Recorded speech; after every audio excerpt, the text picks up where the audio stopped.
Syria's de facto leader Ahmed al-Sharaa met leaders from Jordan and Qatar a day after holding talks with the Turkish foreign minister. Jordan has pledged support in Syria's reconstruction, and al-Sharaa says Qatar is ready to invest in the country's energy sector and ports.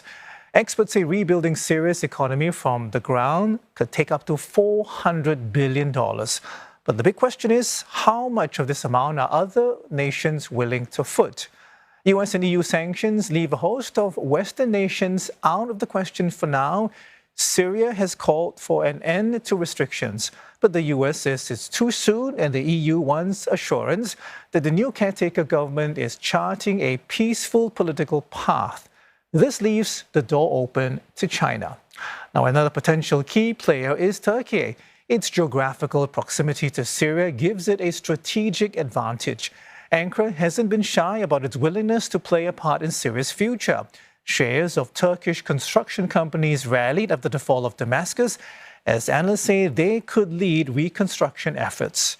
Now, Syria's interim government is now promising to adopt a free market model and to integrate the country into the global economy. But experts believe this may be easier said than done, as investors now say they want to wait and see if the new leaders can indeed walk the talk.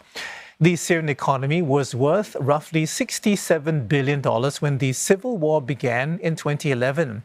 But almost 14 years of conflict shredded the economy, wiping nearly two-thirds of GDP by 2022, based on the World Bank.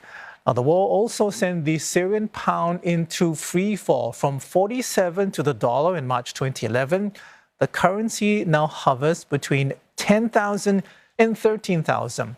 The currency deterioration sparked hyperinflation. Annual prices rose 116% last year, skyrocketing from just 4.2% in 2011. The fall in purchasing power contributed to a decline in household welfare.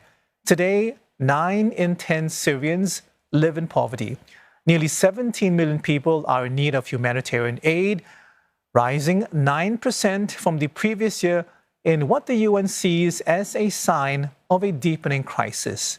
Nearly 13 million Syrians go to bed hungry. That's more than half the total population. 650,000 children under the age of 5 are showing signs of stunting due to severe malnutrition.